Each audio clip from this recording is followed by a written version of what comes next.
So, in this video I will show you how to expose the API which will be responsible for creating JWT access token. So as the first thing, let's navigate to the controller and let's add a new package called auth. In this one I would like to implement auth controller, which we don't have yet and which will expose one endpoint only at this point. Class auth controller. Again, REST controller. And this must go with request mapping and respond to API auth requests. This class should inject authentication service, private vol authentication service. We don't have this service, so let me copy this one here, authentication service, and we'll implement that in a moment. Nevertheless, let's introduce new endpoint. Post mapping fun authenticate, and this one should take auth request, authentication request as a body. Request body auth request authentication request. As a response, I would like to return authentication response. Authentication response equals. What I would like to do here, again, we don't have any of that implemented, but let's specify authentication service and we'll invoke the authentication method. Authentication method with authentication request. Excellent. So what we must do first, let's introduce authentication request. Let's click on that, add, enter, create a class which we can extract to a separate file, hit OK. And let's change that to a data class first. Instead of curly brackets, we specify brackets. This one should take two fields, email and password, because this is how we will be authenticating users in our system. Vol email string value, vol password also string value. Let's get back to the controller. Authentication response should contain only access token. So again, add plus enter, create a class, extract to a separate file, hit OK once again, change that please to data class, vol access token of type string. Wonderful. After that, we'll have to go to the service class, but we can do that here. Alt plus enter, create the class, extract to a separate, and right here I can specify the service package so that this class will be put right there. Of course, to make this a bean, let's specify the service annotation. And this class will require us to inject 4 objects: the authentication manager, custom detail service, token service, and JWT properties.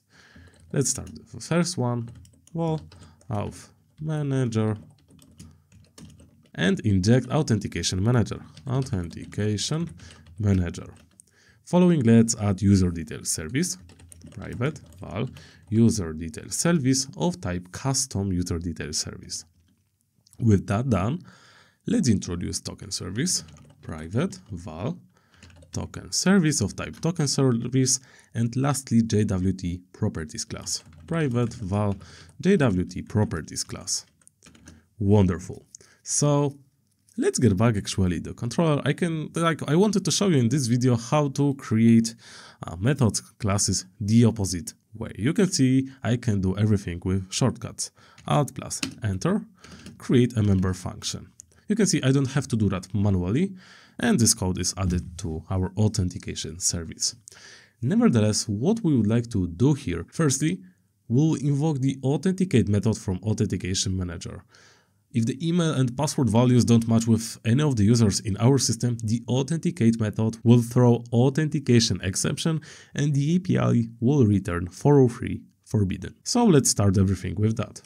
Auth manager, authenticate, and right here we would like to specify username password authentication token. Username password authentication token. This requires us to specify username and password. So auth request email, auth request password. Wonderful.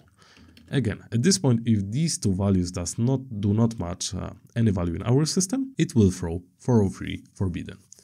The next thing I would like to do will be to load user by username and create access token for him. So vol user, and now let's use user details service, load by username. Again, we can use auth request and specify the email and generate the token. So val access token equals token service generate, and as the user details will specify user, and as the expiration date will get current time and add the access token expiration. So expiration date equals date, and right here system current time millis, and we need to add from our JWT properties access token expiration. So the expiration date will be set based on what we've configured in our application YAML file inside resources. Lastly, when we have this token, the only thing we need to do here will be simply return the authentication response. Return authentication response, and access token equals access token. Control Alt plus L, and basically that's all what we need in our authentication service. Again, if the email and password does not match, 403 forbidden will be returned. Otherwise, user will be loaded. We generate the token, which we then return in the API. So it's finally, we should add this in Postman and check if this is working. So as the next step, let's open up Postman. As the first thing in Postman, let's try to invoke our endpoint, and we will see nothing. Again, I forgot to run our application. So let's get back to IntelliJ. Let's hit right here. Again, Shift plus F10 is the counterpart from keyboard.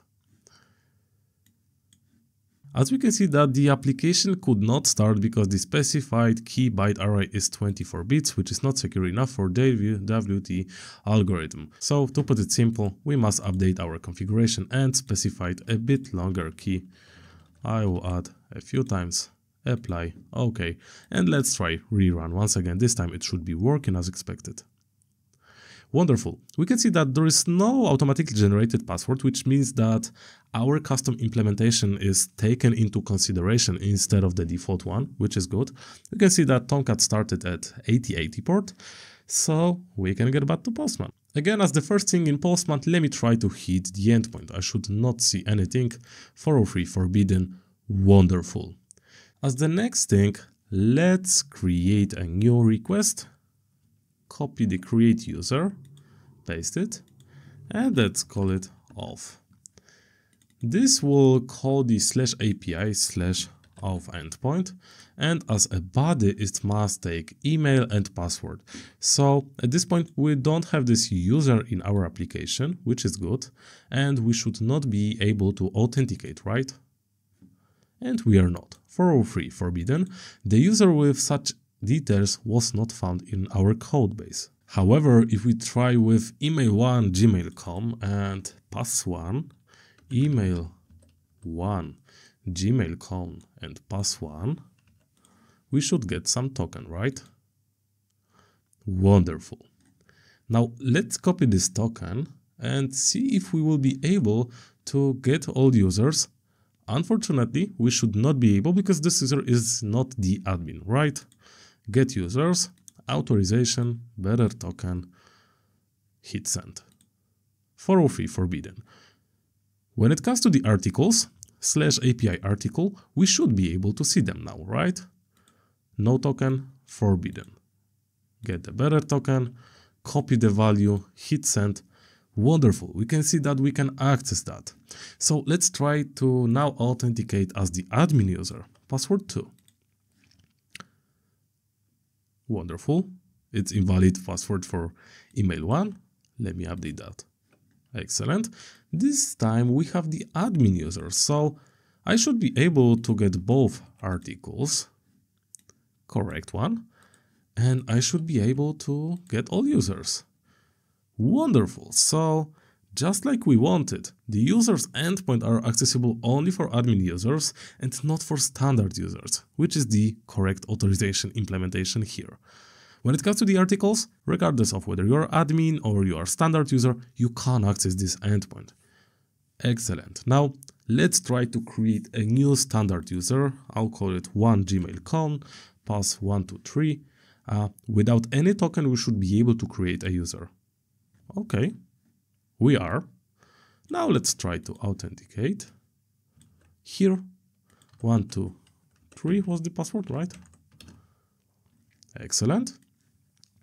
Again, the created user by default should be able to query the endpoint.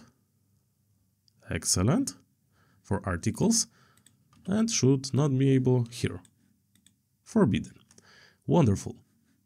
If you would like to learn how to leverage tests and see how we can populate the JWT token from auth request to every other request in our collection, then check out my blog post. Right there you will find the link to the Postman collection in which I do that.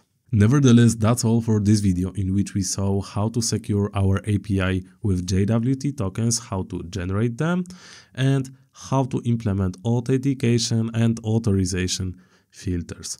In the next video, I will show you how to implement a JWT refresh token flow.